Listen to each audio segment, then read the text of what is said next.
Narayan Narayan and hi, I am Seema and आप सबका Taruna defence academy channel पे स्वागत है। एंड आई होप आप सब लोग बहुत अच्छे होंगे। एंड आज जो है वो हमारी मैथ्स की क्लास होगी नई चैप्टर के साथ HCF एंड LCM। और ये जो है बहुत वैल्यूएबल कंटेंट है। HCF LCM जो है वो देखने में बहुत इजी लगता है, बट इसके बहुत सारे कंसेप्ट है जो हमें कंफ्यूज करते हैं। बट मैं आपको ट्राई करूँगी ईजी से ईजी कंसेप्ट में और जल्दी से जल्दी आपके क्वेश्चन का सोल्यूशन निकले, तो वो मैं आपको समझाऊंगी। इसलिए क्लास में एंड तक बने रहिएगा। उससे पहले प्लीज़ आप हमारी क्लास को जो है वो चैनल को सब्सक्राइब कीजिए, वीडियो को ज़्यादा से ज़्यादा लाइक एंड शेयर कीजिए। अभी बिना टाइम वेस्ट किए हुए चलते हैं हमारे चैप्टर की तरफ, HCF एंड LCM। ठीक है, देखो हम समझते हैं कि HCF क्या होता है। आज हम पढ़ेंगे HCF। क्या पढ़ेंगे आज पढ़ेंगे हम HCF। HCF क्या होता है? सबसे पहले HCF होता है सबसे पहले हाईएस्ट कॉमन फैक्टर। ठीक है, हाईएस्ट मतलब सबसे बड़ा, कॉमन मतलब कोई चीज़ समान होती है, फैक्टर मतलब गुणनखंड। ठीक है, किसी भी कोई भी जो चीज़ समान हो उसके जो फैक्टर्स बनेंगे, गुणनखंड बनेंगे, उसके जो है वो सबसे बड़ा गुणनखंड और जो कॉमन हो वो होता है हमारा हाईएस्ट कॉमन फैक्टर। ठीक है, अब ये तो समझ में आ गया, लेकिन आप सोच रहे होंगे कि ये हाईएस्ट कॉमन फैक्टर होगा कैसे। अब पहले ये समझते हैं फैक्टर्स क्या होते हैं, गुणनखंड क्या होते हैं। देखो, मैं आपको ज़्यादा कुछ डीप में ऐसे नहीं, मैं टू द पॉइंट समझाऊंगी और ऐसा समझा दूंगी कि आपको जो एग्जाम में बिल्कुल दिक्कत नहीं आएगी। इसलिए क्लास में जो है वो एंड तक बने रहिए। अब देखो, जैसे हम दो संख्या लेते हैं, हमारी एक 2 ले ली, एक 20 ले ली। ठीक है, दो संख्या ले ली हमने। अब आपको बोला है कि फैक्टर्स का मतलब क्या है। फैक्टर्स का मतलब 12 में जिसका भाग जाता है वो सारे 12 के फैक्टर हैं। एक का जाता है तो वो 12 का फैक्टर हो गया, दो का जाता है वो 12 का हो गया, तीन का जाता है वो भी 12 का हो गया, तीन चौके 12, चार का जाता है चार तिये 12। अब देखो, 6 का जाता है, 6 दूनी 12 और 12। ये सारे क्या हो गए? ये सारे हो गए आपके फैक्टर। ये सारे 12 के फैक्टर हो गए। अगर आपको पूछे 12 के फैक्टर क्या होंगे, तो फैक्टर क्या होंगे, तो आप ये जवाब दे दोगे 1 2 3 4 6 12, ये 12 के फैक्टर होंगे। अब आते हैं 20 पे। एक का तो जाएगा ही जाएगा 20 में, दो का भाग भी जाता है, तीन का नहीं जाता, फिर चार का जाता है, फिर पाँच का जाता है, फिर 6 का नहीं जाता, 7 का नहीं जाता, 8 का नहीं जाता, 9 का नहीं जाता, फिर 10 का जाता है और फिर 20 का जाता है। और कोई रहता है नहीं ना, यही जाए। तो ये क्या हो गए? 20 के फैक्टर हो गए। देखो, कल मैं आपको LCM समझाऊंगी, इसलिए मैं LCM का आज कुछ भी नहीं बता रही हूँ आपको। आज सिर्फ मैं HCF बता रही हूँ। मैं दोनों चीज़ें नहीं लेके चल रही हूँ क्योंकि आप कंफ्यूज हो जाओगे। अगर एक चीज़ ढंग से समझ लोगे तो दूसरी चीज़ समझने में ईजी रहेगा। अब देखो, हमेशा याद रखना, जिस संख्या का मतलब जिस भी डिजिट का किसी भी संख्या में भाग जाता है वो उसका फैक्टर हो गया। तो जिसका भाग गया और जिसमें गया वो उसका फैक्टर हो गया, हमेशा याद रखना। ठीक है, अब देखो, अब आती है हमारी कॉमन की। फैक्टर तो समझ लिया आपने, एक वर्ड, तो ये सारे फैक्टर हो गए अगर आपको पूछा तो। अब बात आती है सेकंड नंबर पे, कॉमन पे। अब कॉमन पे चलते हैं, तो कॉमन फैक्टर कौन से है वो ढूंढो। देखो, इसमें एक भी है, एक भी है। देखो, दो भी कॉमन है, दो दोनों में आ रहा है, तीन नहीं आ रहा, चार दोनों में आ रहा है। अब और क्या आ रहा है? और कुछ भी नहीं आ रहा। तो आपको पूछा है, अब देखो कॉमन की भी बात आपको समझ में आ गई कि एक दो चार, एक दो चार दोनों में है। तो 12 और 20 के कॉमन फैक्टर अगर आपको पूछते हैं तो एक दो चार आंसर आ जाएगा। लेकिन इसने पूछा हाईएस्ट कॉमन, सबसे बड़ा कॉमन कौन सा है, तो सबसे बड़ा कॉमन आपका क्या आ जाएगा? सबसे बड़ा कॉमन जो है वो एक दो चार में कौन सा आपका? चार। तो आपका जो HCF है, आपको आंसर पूछा जाए हाईएस्ट कॉमन फैक्टर जो है वो क्या हो गया? 12 और 20 में आपका आंसर आ गया चार। इसको क्या बोलते हैं? मैस है, महत्तम समावर्त्य भी बोलते हैं। आपको ये भी दे देगा कि हाईएस्ट जो है वो 12 और 20 का आप महत्तम समावर्त्य में से बताइए, तो आपका आंसर क्या आ जाएगा? चार। ठीक है, अभी देखो एक एग्जाम्पल और लेते हैं। एक ले लिया आपने, देखो एक एग्जाम्पल और ले लिया, 10 20 और 30, ये ले लिए। ठीक है, अब देखो 10 एक का जाता है, दो का जाता है, 5 का जाता है, 10 का जाता है। ठीक है, अब देखो 20 में एक का जाता है, दो का जाता है, 5 का जाता है, 10 का भाग जाता है, और 20 का। अब देखो तीसरा 30 में 1 का जाता है, 2 का जाता है, 5 का जाता है, 6 का भी जाता है, ठीक है। इसमें 4 का हो जाएगा, 4 5 20, ये भूल गई, ठीक है। 1 का जाएगा, 2 का जाएगा, फिर 2 के बाद 5 का जाएगा, फिर 6 5 30, फिर सीधा जो है वो 10 या 30, फिर जाएगा आपका 15 का और फिर जाएगा 30 का। अब देखो 10 के 20 के 30 के फैक्टर तो आपको समझ में आ गई, ये हैं क्या है, ये क्या है आपके फैक्टर, क्या है गुणनखंड, ये क्या है इसके 10 के गुणनखंड ये, 20 के गुणनखंड ये और 30 के गुणनखंड ये सारे दे रखे हैं ये। अब बात आती है हमारी कॉमन पे, कॉमन पे चलते हैं। तो 1 जो है वो तीनों में आ रहा है, 1 किस में आ रहा है, तीनों में आ रहा है। 2 किस में आ रहा है, तीनों में आ रहा है। 5 किस में आ रहा है, तीनों में आ रहा है। 10 किस में आ रहा है, तीनों में आ रहा है। मतलब 10 के तो सारे फैक्टर इसमें आ रहे हैं। तो इसका मतलब अब कॉमन फैक्टर भी आ गए, लेकिन आपको तो HCF बताना है, मैथ से बताना है, हाईएस्ट कॉमन फैक्टर बताना है। तो हाईएस्ट कॉमन फैक्टर तीनों में क्या आ गया आपका, हाईएस्ट कॉमन फैक्टर आ गया 10 10 10। तो आपका आंसर हो जाएगा 10। समझ गए, मैंने आपको HCF बता दिया कि कैसे। अब देखो, अब एक चीज देखो, HCF निकालने के कई तरीके हैं, अलग अलग क्वेश्चंस जो है वो अलग अलग तरीके से होंगे। वो मैं जैसे जैसे क्वेश्चन आएंगे, देखो HCF आप फैक्टर्स मेथड से भी निकाल सकते हो उसके, जैसे आपको 10 और 20 दिया तो इसके आप ऐसे फैक्टर करके भी कर सकते हो, 10 और 20। तो 10 के फैक्टर निकालिए, 10 एकम सॉरी ये 1 तो लिखने की कोई ज़रूरी नहीं, आपको पता है 2 5 10, इसके फैक्टर निकाल लो, और 5, तो इसका फैक्टर क्या हो गया 2 और 5। अब ये देखो 2 10 2 5, अब देखो इसमें क्या क्या कॉमन आया, 2 और 5 इसमें भी है और 2 और 5 इसमें भी है। तो आपका क्या आ जाएगा, इसमें हाईएस्ट कॉमन फैक्टर कौन सा आ जाएगा, आपका हाईएस्ट कॉमन फैक्टर आ जाएगा 10। आप ऐसे भी कर सकते हो, लेकिन ऐसे जो है वो आपका क्वेश्चन बड़ा हो जाएगा। तो अगर आपको रिक्वायरमेंट पड़ी, अगर नहीं तो आप इस मेथड से करेंगे। अभी देखो हम जो है वो क्वेश्चन से मैं आपको समझाती जाऊंगी कि हम क्वेश्चन से इसको कैसे करेंगे। देखो फर्स्ट है 24 30 42 का में से ज्ञात कीजिए। अब देखो हम इसको जो है अभी बात करी थी, एक तो हम इसको फैक्टर मेथड से निकाल सकते हैं गुणनखंड से। अब 24 का किया आपने तो देखो 12 भाग गया, 2 6 के 12, 2 तिया 6 और 3 एकम 3, 24 के आपके ये हो गए, ठीक है। फिर 30 के आप गुणनखंड बनाओगे तो 2 15 3 5 और 5, और यहाँ पे आपने बनाया 42 का, 2 21 3 7 21 और 7। अब इसमें देखो जो है क्या कॉमन है, देखो 2 3 इसमें भी है, 2 3 इसमें भी है और 2 3 इसमें भी है, और कुछ दिख रहा है कॉमन, और कुछ भी नहीं है। तो आपका इसमें HCF क्या आ जाएगा, 2 × 3 = 6। आपका आंसर आ जाएगा A। ये आपने सोल्व कर लिया। इसमें कितना टाइम लगा, आपको टाइम लगाना, बट मैं आपको इस तरीके से नहीं करवाऊंगी ये, ठीक है। ये हम देखो मैं आपको एक बहुत ईजी तरीके से बताती हूँ। देखो 24 30 और 42 इसको लिख लो आप, ठीक है। 24 30, अब देखो तीनों में किसका भाग जाता है, ऐसा कौन सा कॉमन है आपको दिख रहा है तीनों में। आपको पता है 24 में भी 6 का जाता है, 30 का, ये तो छोटी डिजिट आप आइडिया लगा सकते हो, 6 चौके 24। तो आप इसके गुणनखंड कर लो, 6 चौके 24, 30 का, 6 5 30, 6 7 42।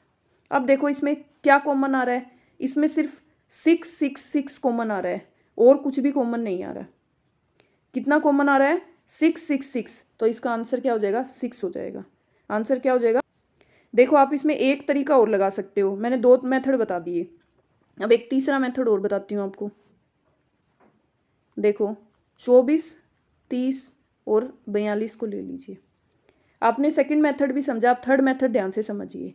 आपको ऐसे कोई भी बहुत ज़्यादा डिजिट दे रखे होगी ना, तब आपके ये वाला मेथड काम आएगा, बट मैं आपको समझा रही हूँ। देखो जहाँ पे जितनी भी ज़्यादा डिजिट दे रखी हो उन डिजिट्स में जिसमें सबसे कम डिफरेंस आएगा ना, वो वाली ले लो।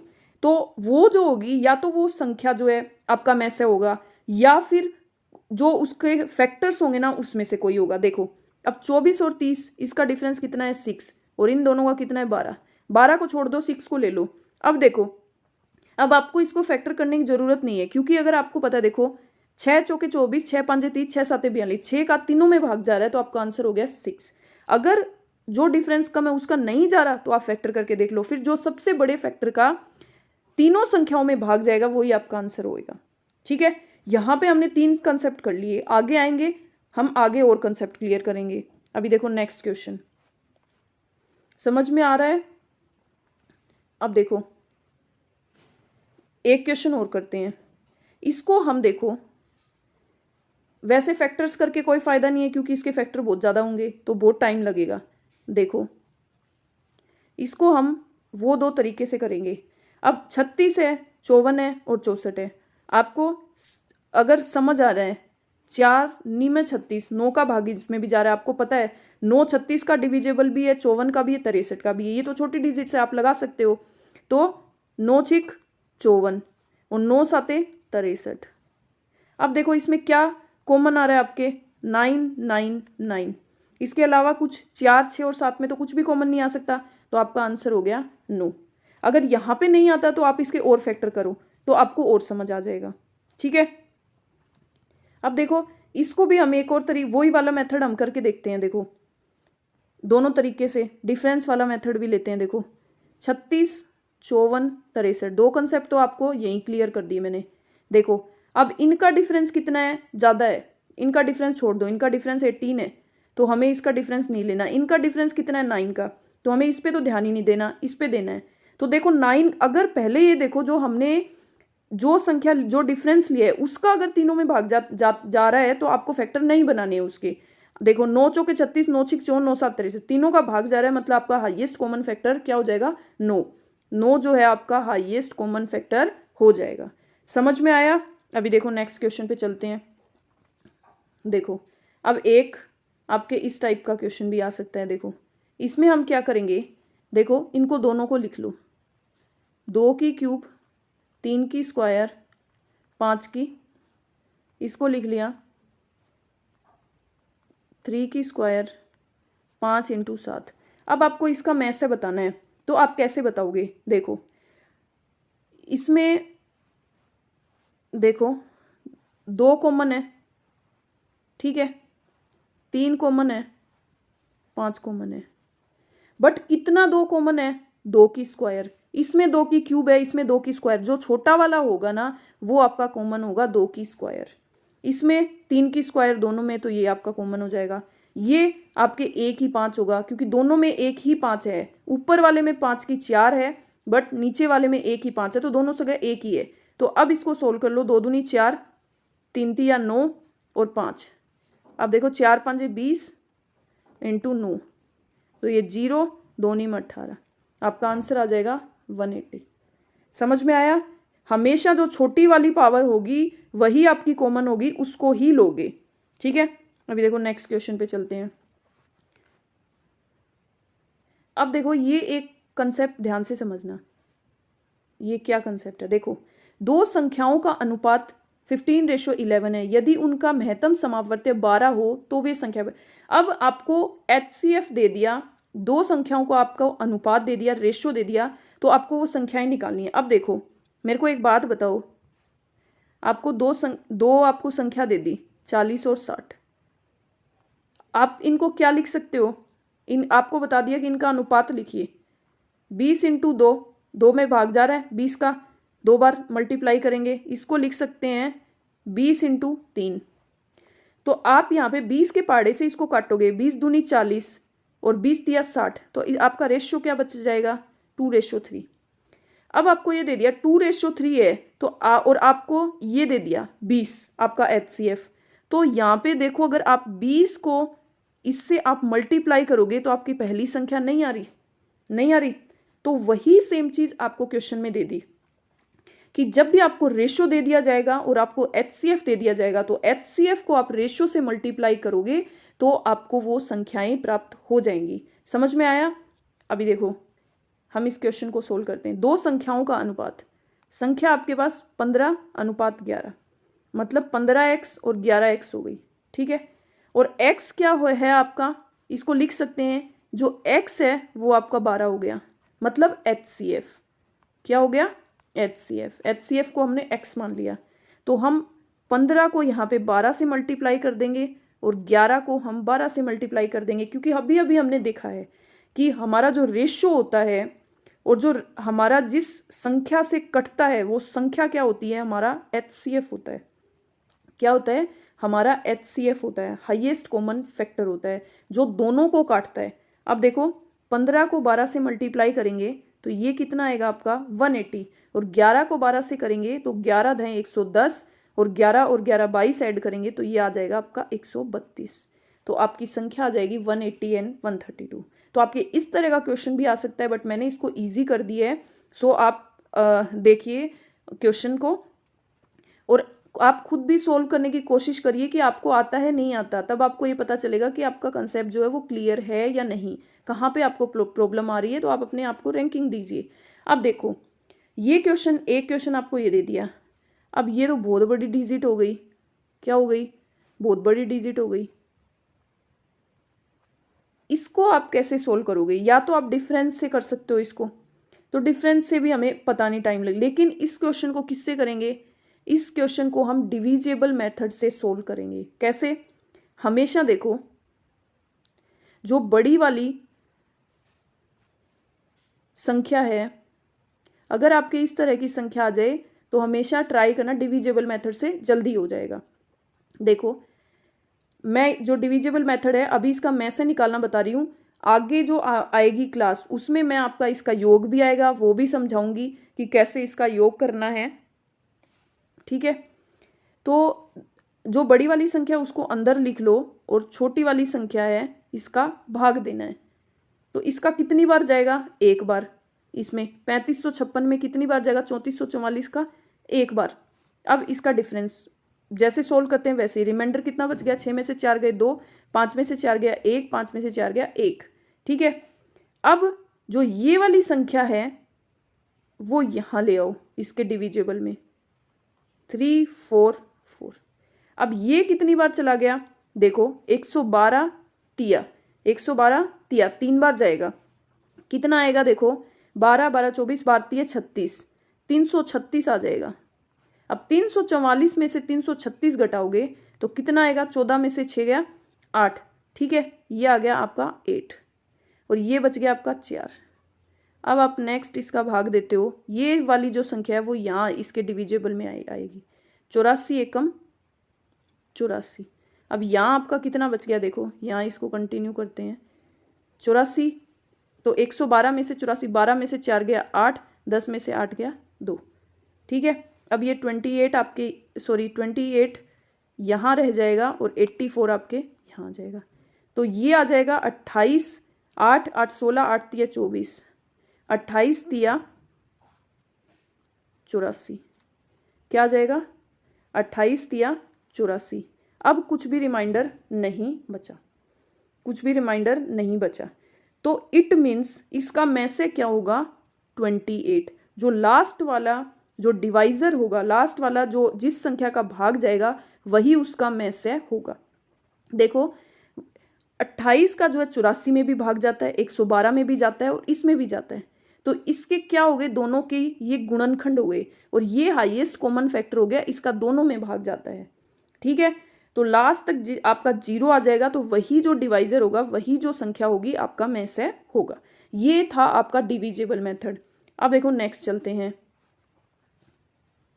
अब देखो इसका आप कैसे निकालोगे। एक आपका इस तरह का क्वेश्चन भी आ सकता है, जब आपको बटे में संख्या दे दी जाए, ठीक है, P/Q की फॉर्म में दे दी जाए आपको, तो आप में से कैसे ज्ञात करोगे? तो इसका क्या फॉर्मूला होता है जब आपको HCF निकालना है? तो आपका अंश जो है उसका तो क्या निकलेगा? HCF। जब HCF निकालना है याद रखना, और हर जो है उसका क्या निकलेगा? LCM। LCM निकालना जो है मैं आपको कल समझाऊंगी, इसलिए आज इसमें एक बार हम कर लेंगे। तो अंश का तो जब आपको बटे की संख्या दे दी जाए, पी अपॉन क्यू की संख्या दे दी जाए, तो अंश का तो आप एचसीएफ निकालोगे और हर का आप एलसीएम निकालोगे। अब देखो इस क्वेश्चन को करते हैं हम। इस क्वेश्चन को पहले राइट डाउन कर लिया, 8/9, 10/27 और 32/81। अब देखो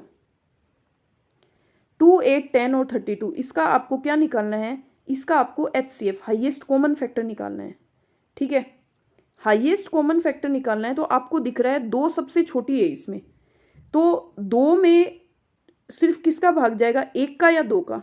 तो ये चेक कर लो 2 में सबका भाग जाता है क्या। तो इसका कॉमन फैक्टर क्या आ जाएगा, 2। देखो 2 एकम 2, हमने 2 तरीके से सोल्व किया है। 2 चौके 8, 2 पंजे 10 और 2 × 16। तो इसका क्या आ गया आपका एचसीएफ। तो और कुछ कॉमन दिख रहा है, 1, 4, 5, 16 में कुछ भी कॉमन नहीं है, 1 है। तो आपका एचसीएफ तो इसका क्या आ गया, 2। अब देखो एलसीएम, अब बारी आती है एलसीएम की। एलसीएम देखो, एलसीएम 3, 9, 27, 81। एलसीएम कैसे निकालोगे जब आपको ये दे दिया जाए? आप ये देखो सबसे बड़ी संख्या अगर सारी संख्या से कटती है तो जो सबसे बड़ी संख्या होगी ना वो आपका लोएस्ट कॉमन फैक्टर होगा। देखो 3 का भाग 81 में जाता है, हाँ जाता है, क्योंकि 3 की पावर 4 जो होती है वो 81 होता है। 9 की 81, 9 की स्क्वायर, तो 9 की टेबल से भी कटता है। और ये 27 जो है उससे भी 3 बार कटता है। तो आपका एलसीएम जो है वो क्या हो गया, एलसीएम हो गया आपका 81। एलसीएम क्या हो गया, आपने जुबान से ही निकाल लिया, आपको कुछ करने की जरूरत नहीं। 81 से आपका जो है वो 3 भी कटता है, 81 से 9 भी कटता है, 81 से 27 भी कटता है, जाता है ना। इसमें आपको कॉमन नहीं लेना, लोएस्ट कॉमन फैक्टर लेना है। जो तीनों की टेबल में जब आप लोएस्ट कॉमन मल्टीपल लेना है, इसमें फैक्टर नहीं लेना, याद रखना। 3 को जब आप मल्टीप्लाई करोगे, जब उसके गुणनखंड आएंगे, मल्टीप्लाई करोगे तो उसके गुणा जाएंगे, तो जब 81 जब तक नहीं आ जाएगा, क्योंकि 81 आपका लास्ट संख्या है, तो 81 में भी कुछ कॉमन तो आना चाहिए। तो लास्ट क्या कॉमन आएगा, 81। इसलिए आपका जो एलसीएम है वो क्या आ गया, 81। बाकी मैं कल की जो क्लास होगी उसमें आपको एलसीएम भी आराम से समझ आ जाएगा। ठीक है, तो इसका आंसर हो जाएगा 2/81। अभी हम नेक्स्ट क्वेश्चन पे चलते हैं। देखो नेक्स्ट क्वेश्चन, एक आपके इस तरह के क्वेश्चन भी आ सकते हैं। देखो इसको आप पहले लिख लो, 11, 11/11, 0/11, 0.011। देखो इसके नीचे 1 लगा सकते हैं। इसको पॉइंट को हटाओगे तो आपके 100 आ जाएगा। इस पॉइंट को हटाओगे तो नीचे 2 बिंदी आ जाएगी। इस पॉइंट को हटाओगे तो आपके 3 0 आ जाएगी। ठीक है, अब देखो वही बात आ गई ना, P/Q की फॉर्म आ गई। तो आपको अंश का तो HCF निकालना है और हर का आपको LCM निकालना है। तो अब देखो, अब इसमें देखो 11, अब ये देखो 11 का सब में भाग जाता है क्या, 11 × 1 पहला।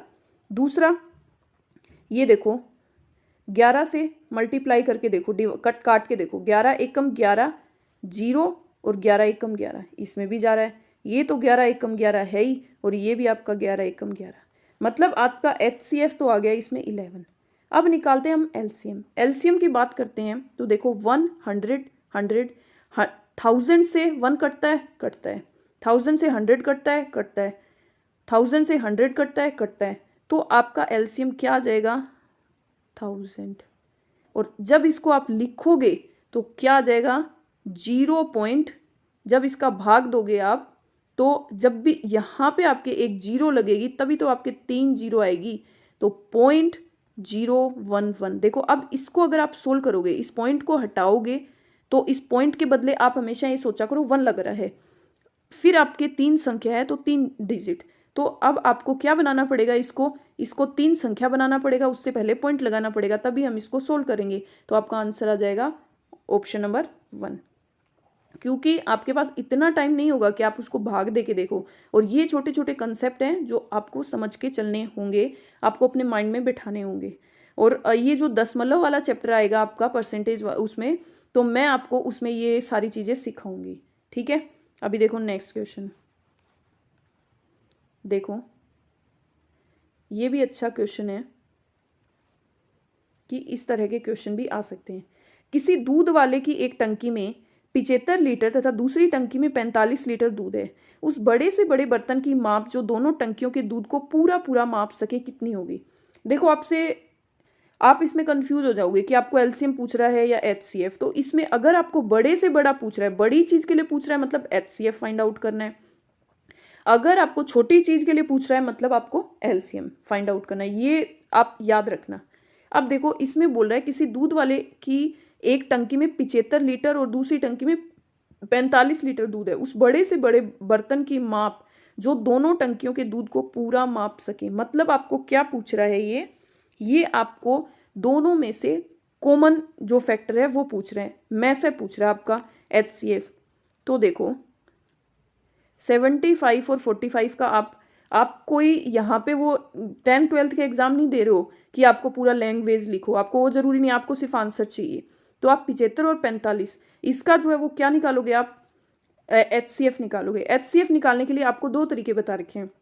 ये देखो आपको 75 पता है, 45 भी पता है कि आपका 15 का भाग इन दोनों में जा रहा है। तो 15 5 पीछे, अगर आपको 15 से नहीं आता है तो आप 5 से देके देख लो। 15 से नहीं आता है तो आप 5 से देके देख लो। एक बार देखो, हम 5 से देके देखो। देखो 5 एकम 5 और 5 दिए, 5 एकम 5 और 2 पांजू पांजू 25, ये 15 पा 75। अब 45, 5 नहीं में 45। अब देखो 5 तो यहाँ पे कॉमन आ गया ना। अब 15 और 9 इनमें भी कुछ कॉमन आ सकता है। 3 इंटू 5 और 3 इंटू 3, तो आपके क्या कॉमन आ गया, अगेन 3 कॉमन आ गया। तो आपका एचसीएफ क्या हो जाएगा, 5 इंटू 3। अगर आपको नहीं आए तो आप इस तरह से कर लिया करो, तो आपका आंसर आ जाएगा 15। आपका आंसर क्या आ जाएगा इसका, 15। कि बड़े से बड़े बर्तन की माप जो दोनों टंकियों के दूध को पूरा पूरा माप सके वो जो है वो क्या होगी, 15 लीटर की। ठीक है, अब देखो नेक्स्ट क्वेश्चन, क्वेश्चन नंबर 9। देखो क्वेश्चन नंबर 9 जो है वो कैसे होगा, अब इसको भी आप उतार लो। 6 - 3, 6 - 1, 6 - 10, 6/12। देखो अब आपको ये चीज़ जो है हमने घातांक पढ़ी उसमें बताई थी, यदि आपकी घात पावर में है तो नीचे आके क्या हो जाएगी, नीचे आके जो है वो प्लस में हो जाती है। लेकिन आपको यहाँ पे ये चीज़ करने की ज़रूरत नहीं है। जब आपकी प्लस में होती है आपकी पावर, तो हमेशा जो बड़ी वाली पावर होती है वही आपका क्या होगा, हाईएस्ट कॉमन फैक्टर होगा। लेकिन जब माइनस में होता है तो माइनस में आप ये बताओ सबसे बड़ी संख्या कौन सी है यहाँ पे माइनस में। तो माइनस के अंदर जो सबसे छोटी संख्या होगी वो कौन सी होगी, सबसे बड़ी। सबसे बड़ी जो संख्या होती है वो सबसे छोटी संख्या होती है माइनस में। देखो प्लस में तो आप 1 2 3 4 इस तरह से करते हो, माइनस में -1 -2 -3। अब ये बताइए आपका -3 बड़ा है या -2, तो -2 जो है वो आपका बड़ा है। तो इसमें क्या होता है, जो सबसे छोटा होता है वही तो सब में कॉमन होगा ना। -12 जो है वो सब में कॉमन है। -12 क्या है, सब में कॉमन है, सब में है -12। इसलिए जब भी आपकी पावर माइनस में आए तो इस क्वेश्चन में बिना आप देखे जो सबसे छोटी सबसे बड़ी जो पावर है वही आपका आंसर होगी, क्योंकि वही जो है वो माइनस की संख्या जितनी बड़ी होती है वो सबसे छोटी होती है। तो आपका आंसर हो जाएगा 6 - 12। और जो प्लस में होती है, प्लस में जो सबसे छोटी, अब देखो अगर आपको प्लस में दे देता यही चीज़ तो इसका आंसर क्या होता, आपका होता 6 की पावर 1, क्योंकि 6 की पावर 3 10 12 सब में सिर्फ 1 ही जो है आपके इंक्लूड है, बाकी सब में ज़्यादा ज़्यादा इंक्लूड है। तो आपका आंसर हो जाता 6 की पावर 1। ये क्वेश्चन हमने पहले भी कर लिया, ठीक है, इसलिए माइनस का कंसेप्ट भी क्लियर हो गया। अभी एक लास्ट क्वेश्चन करते हैं आज का। देखो दो संख्याओं का गुणनफल 4107 है यदि इन संख्याओं का एचसीएफ। अब देखो वही बात आ गई, दो संख्याओं का गुणनफल। दो संख्या को जब गुणा करते हो तो आपको मिलता है ये, और आपका HCF दे दिया ये। तो अगर आप HCF को एक संख्या, ठीक है, और HCF को यदि आप दूसरी संख्या से मल्टीप्लाई करते हो, सॉरी दूसरी संख्या हो गई आपकी y, तो आपको क्या मिलेगा, ये मिलेगा। तो आपको बड़ी संख्या बतानी है। तो जब देखो आप इसके अंदर, ये आपका आ गया x इंटू वाई, 37 इंटू 37, तो इसका कंसेप्ट क्या हो जाएगा, देखो 37 को इससे कट करेंगे तो 111 बार जाएगा। तो देखो 37 को 111 से मल्टीप्लाई करोगे तो आपका क्या आएगा, और अगर 37 को आप इससे कट करते हो तो ये 3 बार कट होता है। कितनी बार कट होता है, 3 बार कट होता है। तो यहाँ पे आपकी संख्या क्या हो गई, यहाँ पे आपकी एक संख्या हो गई 111 और एक हो गई, देखो क्योंकि ये मैं इसलिए बोल रही हूँ क्योंकि देखो 111 को आप 37 से मल्टीप्लाई करोगे तो आपके क्या आएगा, देखो 7 एकम 7, 7 7, 3 3 और 3, ये आ जाएगा 7 7 3 10 और 7 3 10 1 11 और ये आ जाएगा 4। देखो इसको मल्टीप्लाई करने पे हमारा क्या आ रहा है, क्या आ रहा है हमारा इसका मल्टीप्लाई करने पे 107, ठीक है 107 आ रहा है। तो हमारी बड़ी संख्या क्या हो जाएगी, बड़ी संख्या हो जाएगी 111, क्या हो जाएगी बड़ी संख्या 111, और दूसरी संख्या जो है वो क्या हो जाएगी हमारी, तो इसमें देखो ये 3 बार जा रहा है इसका, है ना 3 बार जा रहा है ना, तो ये जो है 3 और दूसरी जो है वो आपका क्या आ जाएगा 1। तो आप 37 को एक बार 3 से मल्टीप्लाई करोगे, एक बार 37 को 1 से, क्योंकि 37 को 3 से मल्टीप्लाई करोगे तभी आपका क्या आएगा 111, और 37 को 1 से करोगे तो आपका 37, तो 111 को जब 37 से मल्टीप्लाई कर रहे हो तो आपका 4107 आंसर आ रहा है, और आपको क्या चाहिए, इनका मल्टीपल ही चाहिए, ठीक है। इसलिए आपको ये समझ में आया, क्वेश्चन आपका आंसर हो गया 111, ठीक है। आज के लिए इतना ही, कल फिर से इसी टाइम पे मिलेंगे हमारी जो है एलसीएम की क्लास के साथ। आप और ये वीडियो ज़्यादा से ज़्यादा देखिए, आपके लिए इम्पोर्टेंट कंटेंट है, ठीक है। Okay bye bye.